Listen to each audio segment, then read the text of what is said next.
Man, the energy. Ooh, I feel it. How you guys doing? Stellar Global, Stellar Family. Man, we got Smartlands in the building today. I hope you guys are ready for this one because I sure am. It's a beautiful day. We got a lot going on in the Stellar world. We got Smartlands live. Shortly after we conclude this, we got the Stellar Development Foundation that's going to have their fourth quarter review. So it's going to be a great day. I really appreciate everybody checking in. Shout out to everybody. Stellar Global, Jay, Stellar Korea, man. Shout out to you guys. I really love everything you guys do. I appreciate all the support. Stellar Global wouldn't be Stellar Global without Stellar Korea. I tell you that much. Shout out to everybody else. It is just great. Thank you for joining in. We're going to be discussing. Smartlands. And if you're not aware here, I'm going to read this to you guys. Smartlands is a digital investment platform with a proven use case for tokenizing shares and real assets. Okay, having its mission of tokenizing the real economy and bringing all its benefits to a broad audience. Smartlands develops alternative investment instruments offering for sale initial coin offerings in asset-backed structure. I'm not making this up, guys. I'm just reading exactly what I've been given and what you guys are about to hear and see. The SLT is a cryptocurrency of the Smartlands ecosystem. It's limited to a maximum of 7.1 million tokens. And you know where it runs, guys. You know where it runs. It's on the Stellar Open Source Network. Shout out to everybody. That's right, Mike. Great quality. I appreciate you stopping in. Oh, man, look at that. Koreans are here. They're watching it. Excellent stage. I appreciate you guys. Let's get this thing started. Everybody. We've got Ilya Abrasov, CEO of Smartlands. And we've got Martin Birch, non-executive chairman. Okay, so a little quick overview. Martin Birch is an investment banking professional with extensive sales experience, gained globally across both media and banking sectors. He brings his investment expertise to help the Smartlands team in reaching a wider audience and starting global. That's right, I said global expansion. Ilya Abrasov, seasoned tech expert, a visionary. Yes, he is. Business leader, skilled in delivering efficient and robust solutions that rapidly facilitate the transformation from idea to a fully funded global, like I said, global startup. Over his 10-year career in tech, he's quickly moved through the ranks of IT, from CPO, CTO, principal architects of multiple California startups. Guys, thank you for joining. I'm really looking forward to this. So welcome to the Sam Connor Live. How are you guys doing today? Thank you at this end. Yeah, we are doing great. Good, man. Amazing Listen, man. Yeah. Man, it's amazing. It's definitely got a lot of people here viewing live. You see all the communication that's happening all over the globe. We got Korea, we've got Turkey, we've got Ireland. I'm seeing all these different countries pop up. It's really, really great to see. And I know Ukraine is in the building. So, Martin, I wanted to start off with you. As you know, you are the non-executive chairman with Smartlands. Why don't you, I guess, since a lot of people may not be familiar with you just yet, a little background on your history and your connection to Smartlands. Yeah, okay. I'll start a brief audit history from the beginning. I'm 56 years old. I'm from You look good. Hey, you look good, man. You look good for 56. Thank you very much. I'm from a small village near Cambridge in the UK. And variously over the last decades, I've been a Eurobond trader in London. I've been the head of sales for an exhibition and conference organizer. I've worked in Australia, Frankfurt, Berlin. I've done lots of stuff all over the place. But the key thing is, for the last 12 years, I've been working in investment banking in Kiev. I was the vice president for the international business for an American bank here for 4 years. And 7 years ago, we formed Empire State Capital Partners, which is our own investment bank, along with two of my colleagues named Alex Bart and Yaroslav Udovenko. and we primarily deal in the corporate sector. Ideally, we're very interested in VC stuff, early stage stuff, tech companies, and that sort of thing. I was actually introduced to Smartlands by a meeting of a shareholder in Smartlands about something completely different. And he mentioned Smartlands, and my colleague Alex Bart and I came up with some reasonable ideas. And he basically said, "Well, do you want a job?" um, and so what we've done, myself and my colleague Alex, have put together pretty much a business plan, if you like, which will generate not only business for Smartlands, but also native demand for the Smartlands token as a utility token through which the use of the Smartlands token, Smartlands network is actually paid for. I could see the business case relating to some of our clients, and I could also see a way we could sort of turbocharge the process. So so I came on board to sort of basically my job title is a fancy job title for a chief salesman. Nice, nice, And nice. Well, that sounds good, man. Sounds good. Everybody give a round of applause. Round of applause, round of applause, round of applause. Thank you so much for that great introduction. I don't know about y'all, but it sounded like money. Anyways, Ilya, let's go ahead and talk about you, man. I've been following you for several years now. And once again, I'm really honored to have the opportunity to do this live with you. So I'm sure there's a lot of folks out there that think they know who you are. But why don't you give them a little background on your history? Okay, yeah. So for 7 years already, I'm building startups. I started as Chief Technical Officer of a California-based outsourcing company. We helped around 15 startups to go live, to build MVPs, and to attract investments, and to build first products to serve clients. Then it's a funny story, but I was initially ICO investor of Smartlands. Cool. Then guys hired me. So you came in as an investor first. That's interesting. Yeah, I first bought a SLT token for myself, and then Victor Yermak, previous CTO of Smartlands, hired me. I became a chief architect and CTO of our venture, and I was the chief technical man behind this student accommodation building offering in Nottingham in the UK. Mm-hmm. And then I was promoted to CEO position and starting new products, building a joint investment platform in Ukraine, partnership with Agroxy, and more very interesting stuff.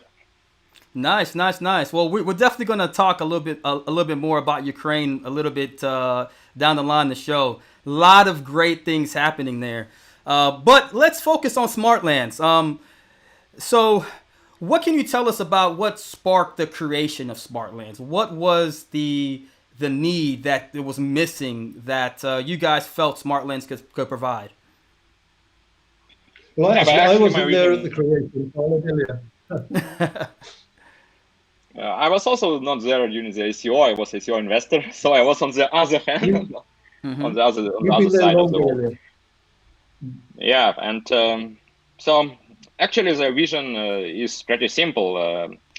For more than 10 years, we have blockchain, public, immutable, distributed ledgers that cannot be tampered, and that can facilitate all kinds of money transfers across the world in seconds. And now the next obvious step is to apply this for actually ownership rights in real assets, to tokenize equity rights, to turn them into the tokens. So it wouldn't be only utility tokens, but also like security tokens, tokens that represent actual shares. And these tokens will be backed by real value. These tokens will pay dividends.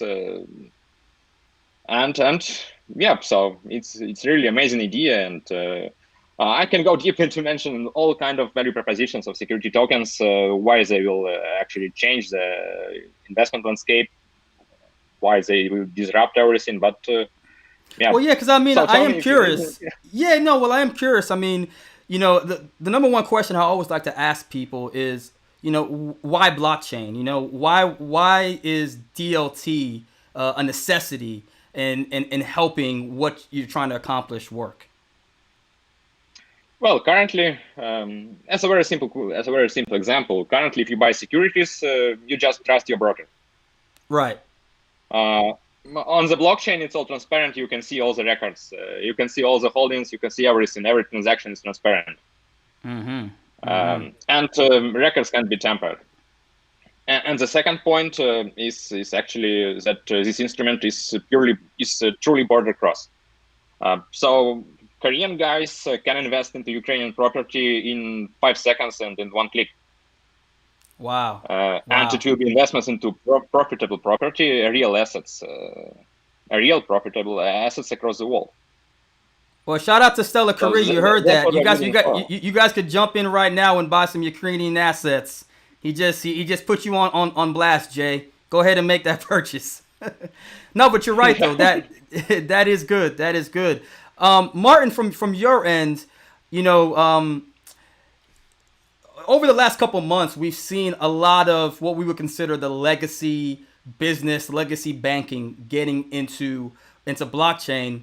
I'm curious as to your viewpoint, prior to really getting into the nuts and bolts. I mean, what was your initial viewpoint when you talked to your peers about blockchain?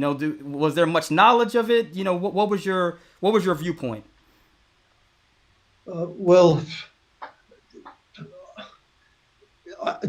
To begin with, I didn't really have a viewpoint on blockchain. I'm being brutally honest there. That's good.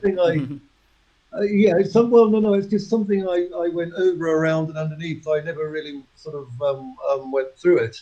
But up until it was about 8, 9 months ago, 10 months ago, something like that, JP Morgan Bank in the USA announced its JPM coin and started putting specific into corporate transactions from JP Morgan through their own blockchain-oriented network. And it, if it's good enough for them, then I started to pay a bit more attention.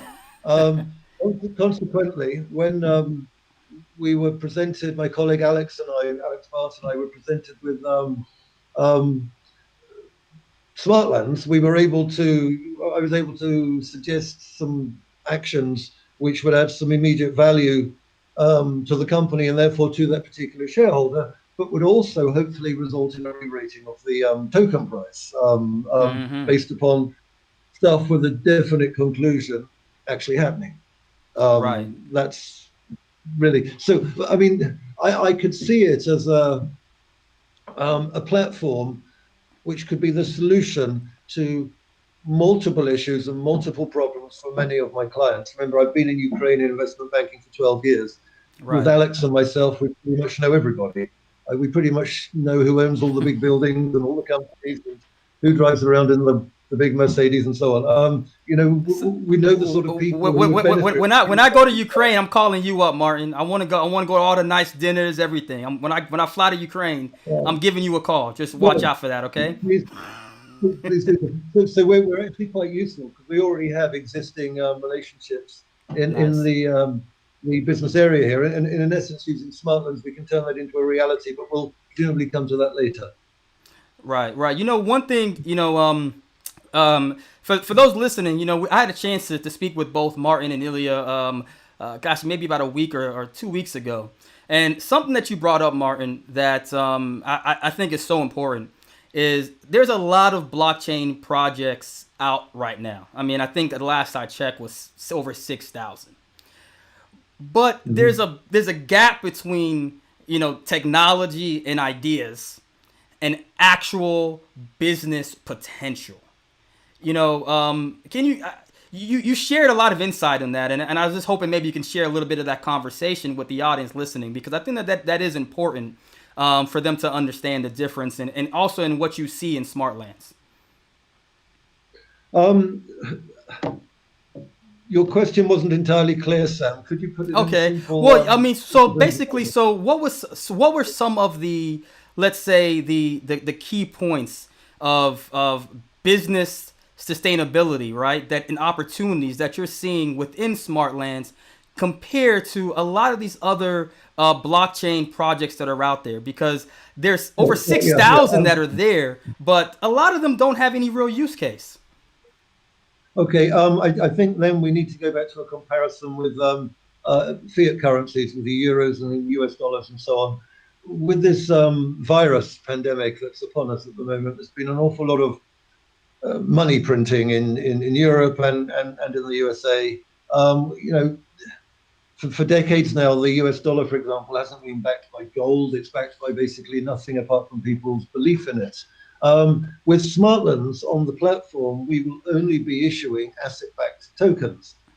They'll be backed by a pro rata shareholding in a piece of commercial real estate, a business center, an office block, a warehouse, the sort of place that has long-term clients. It has long-term revenue, probably with rental increases built into the contract. Now, the owner of that, for example, is able to sell a 20, say 30% on the Smartlands token. He gets some cash back, but the shareholders then become pro rata equity owners effectively in the business. So it's like a hybrid between a bond and a stock market equity, in that you've got the upside of the increase in the asset, but you're getting a yield. But unlike a bond, the yield is not fixed, because your yield will be your pro rata percentage of the yield of the property minus various operating costs and maintenance and stuff like that.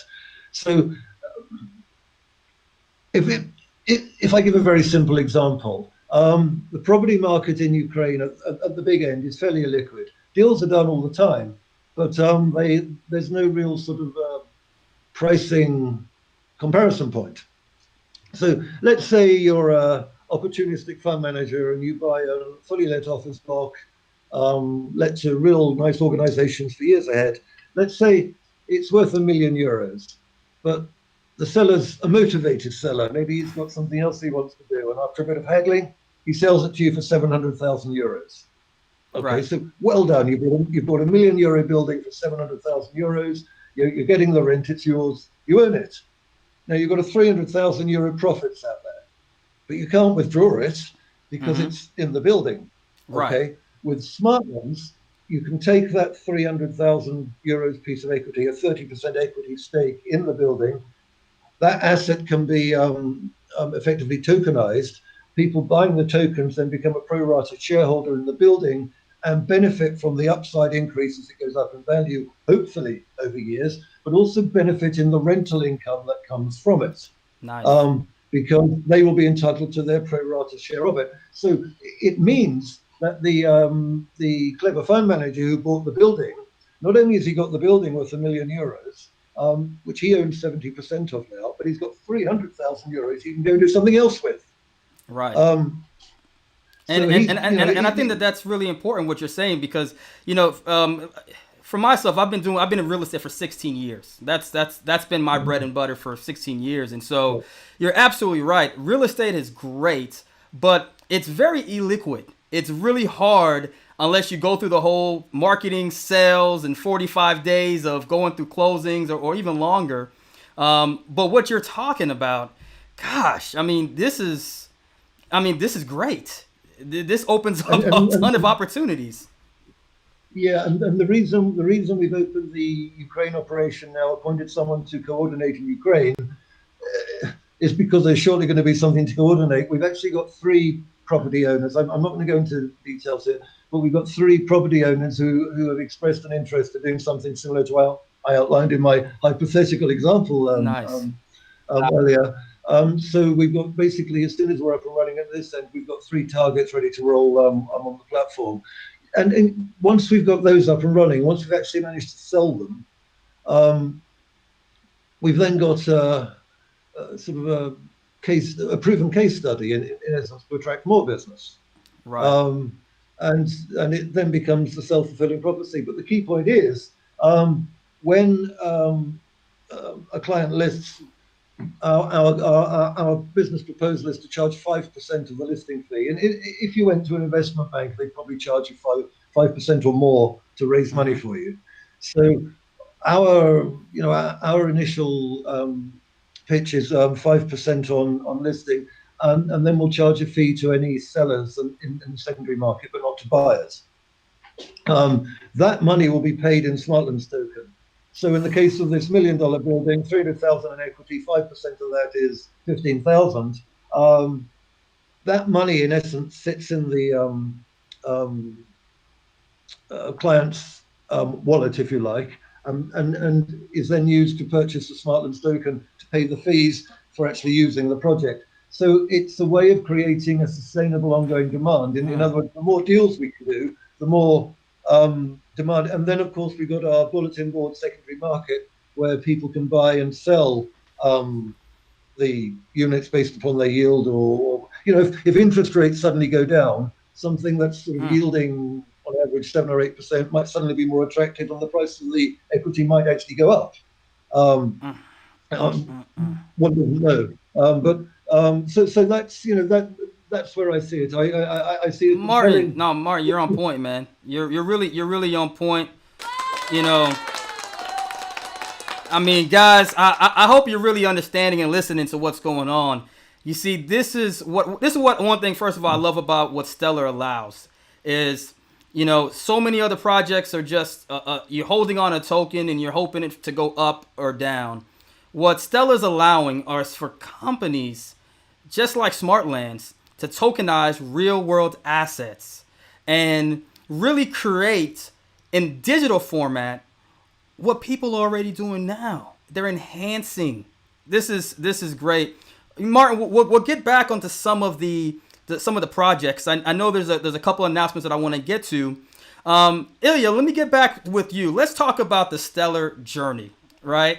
In the very beginning, long time ago, Smartlands was launching on Stellar. Then there was an announcement that maybe Smartlands was, creating its own blockchain. And let's just start from the very beginning. So how did Smartlands first get connected to Stellar? I know you weren't there in the very beginning, but maybe you can provide some history on that to where we are now. Yeah, but I know the story. So okay. Initially, as every token crowd sale, it was planned on Ethereum. As usual, it was normal, like in 2017. There were no other option, almost.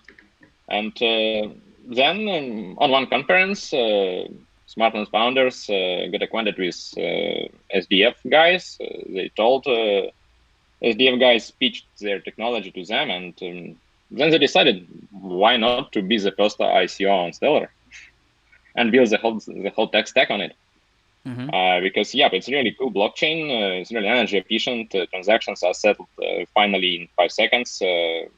Fees are neglectable, especially in comparison with Ethereum, where one application turns the whole network down. And Ethereum 2.0 is somewhere around the corner, but it's somewhere around the corner for 2 years already. Or I'm mistaken? Yeah. So that was the initial choice. Then if to continue that story, we built our proof of concept. We tokenized student accommodation building, and the whole protocol solution was built around multi-signature, because otherwise, at the time, it was not possible to issue regulated assets. Because you need to oversee the compliance of every transaction. You need to be able to withdraw tokens if there is, let's say, court decision. And even on Ethereum, for secret tokens, smart contracts, there is master private key that can basically withdraw tokens, can forcibly transfer tokens from one holder to another. So it's still a kind of centralized solution, and on the centralization level, Ethereum and Stellar and our Stellar concept are no different. That's the point. But still, if to go deep into technical things, multi-sig have their own pitfalls and hidden stones, especially because it's not possible for a user to hold other tokens not issued by our platform in the wallet. We built a workaround around that with child wallets. Our community remembers that. And it's a working solution, so it's battle proven. It was approved by all the regulators, but still it's not so convenient. And when a year ago, we were looking at Stellar again. We were talking with Stellar guys. Then I even participated in personally in public chats in Keybase, talked with other Stellar developers, and there were no solution for that. It was envisioned that Stellar is only for payments, only for money transfers. Right. And regulated tokens, okay, you can build them with multi-sig, but protocol doesn't support native things for regulated assets. But this then we started to develop our own chain. We built a testnet. We successfully tested it. But then we again reviewed the Stellar, and it was also our clients, our partners were pushing us forward to deliver the product as fast as possible, to roll out the things, to start earning money, to start bringing demand for SLT token. Right. And yeah, for that case, we reviewed against Stellar. It was not like very easy decision. Okay, we're doing another chain. Okay, let's do another chain. Right. The point is that actually there is no sense in building yet one more blockchain. There are already thousands of them. So right. Yeah, and we had a chat with DF guys again and reviewed the progress with the traction that Stellar made. We see the clear traction around the regulated assets, around digital securities, digital shares. So it's not yet entirely possible to get rid of multi-sig, but in the coming year, we see the protocol updates in the development. So that was the ground of our decision. Nice. Yeah, it's if talk about the tokens, the tokenomics, it's actually not required to have our own blockchain for that. We can implement all the mechanics. We can implement fee pools. We can redistribute fees as in the regular deposit chain. So there are no difference. We can implement all the mechanics. Good. So yeah, I mean, so just I guess to summarize, having an existing chain that's got a backing. That really helped in making the decision. Were there any? I know recently there were some updates to the protocol that Stellar released within the last maybe 4 to 5 months. Did any of those updates affect your decision? Yes, exactly. That's the only way. That's the only thing that affected the decision. Okay. We can talk, we can see pictures, but if there is a development, if there is protocol changes, well, that's it. So Yeah. That's what awesome. we're waiting for 2 years. Yeah. Okay. Well, that's great. I mean, I guess it does show the support that the Development Foundation does provide. Kind of going into that, let's talk about Ukraine. Just recently, maybe about a month ago, we had this nice announcement come out. Ukraine signs agreement with Stellar Development Foundation to work on digital asset strategy. I know that when I brought that up to you, and you were saying you had some backgrounds on those developments. What can you share with the audience about Ukraine? Because I know from the Western side, our viewpoint of Ukraine is vastly different from our conversations of what's really going on. There's a lot of innovation happening in Ukraine. So what can you share with the audience about the future of Ukraine that's being developed right now? Well, the very first thing. Okay, Martin, maybe you start. Well, you go first, Ilya. I'll follow if there's any gaps to fill. You go first. Okay, so the very first thing to start talking about Ukraine is that currently there are only 2 countries where it's possible to issue digital securities without middlemen. It's Liechtenstein and Ukraine. Wait, pause. One more time. I want everybody to hear this because this is a big one. This is a big one. All right, so one more time. Say that again. Yeah, currently there are only 2 countries where you can issue digital assets backed by shares, backed by securities, without any middleman, without any broker, without nominees, without all these things. it's Liechtenstein. Everybody knows and everybody is talking about Liechtenstein. But the second country is Ukraine. That's big, man. That's big. I mean, I'm Well, sure a lot of yeah. people didn't realize that. A lot of people didn't realize that. That's incredible.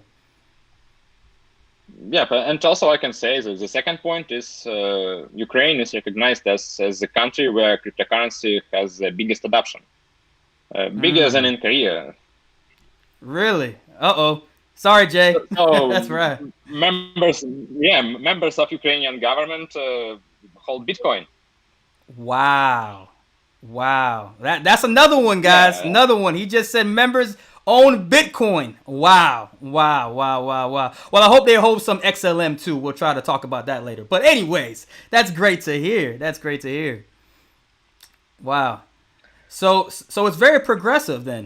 Very progressive. yes, it's very progressive, and so you know that Ukraine was a part of Soviet Union. It's a kind of, yes, speaking frankly, kind of underdeveloped country. But now to actually become the first world country, they need an incredible push, and they actually found the way to make this incredible push by adapting, by digitalizing the economy, digitalizing the government, and by adopting digital assets. Wow, wow, wow. Shout out to Stellar Ireland out there, part of our Stellar Global. Glad you're checking in. It's never too late, baby. Never too late. Yeah, so I mean, so that's interesting, you know, because a lot of times I remember when the news came out about Ukraine, there was a lot of conversation of no one really understood what was going on. But now, in hearing this was a very strategic decision, and I'm sure there's gonna be a lot of great stuff. Shout out to Digital Assets Daily, man. Yeah, Ilya is sharing some exciting news.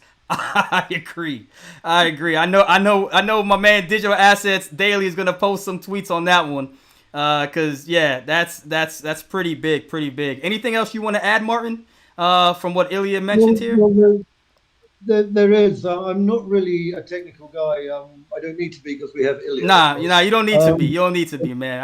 yeah, yeah. But I just want to add a bit of colour to the tech sector actually in Ukraine. The country's got a booming IT and tech sector. We've got enormous American companies setting up, offices with 1,000 programmers, 1,000 coders, basically doing the grunt work of big orders they may have got from elsewhere in the world.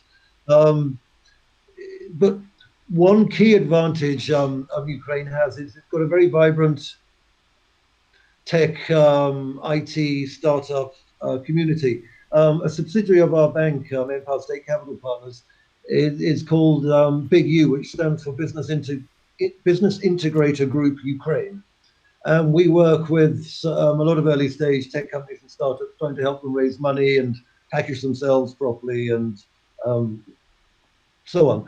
But these are all run by young people. Now, one benefit the young people in Ukraine have is that the country doesn't bankrupt its young by hitting them with a $100,000 university bill. A university education in Ukraine is, for all intents, free. Okay, you've got to pay for somewhere to live. You might have to work in McDonald's in the evening or whatever, who knows? But you don't pay for your education as such. Consequently, when you're fully qualified, you're already bilingual or trilingual with Russian, Ukrainian, and English. Wow. You're an expert computer programmer. You've got no debts hanging over you. You've got some hot ideas. You are prepared to sleep on a camp bed in your office for 3 months if necessary. There's nothing holding them back. So consequently, there's a hotbed of innovation in the tech and IT sector. And we've seen some outliers. I mean, a couple of years back, a company called Luxury. It was a 2-year-old company. It had 7 employees. It never made a profit.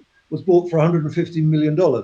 I say that as background in the sense that Ukraine is very tech friendly, and there is a big population here of people doing advanced IT, tech, crypto, blockchain type projects, and will fully understand the implications of what we're doing at Smartlands. One other thing which just occurs to me at the back of my mind, one thing Ukraine is famous for, apart from the nice scenery and other stuff, is having a very large black economy. I don't really want to dwell on this so much so, but of course, if there is a digital hryvnia, because the hryvnia is our local currency, like euro or the dollar or whatever. If there is a digital hryvnia on blockchain, in essence, it's going to make it harder for the black economy to exist in due course if more and more people migrate to it.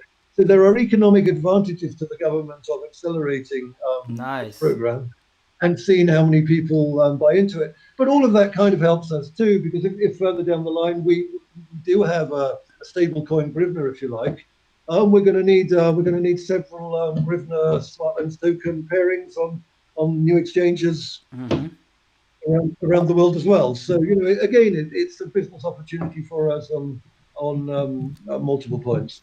Nah, this is great. I mean, and you're absolutely right. I mean, just in preparing for this, I spend a lot of time deep diving in Ukraine and just really observing the culture, and that's what I got. I see passionate, hungry, fearless people that we're gonna see a lot of great things coming out of Ukraine. Let's pivot on discussion of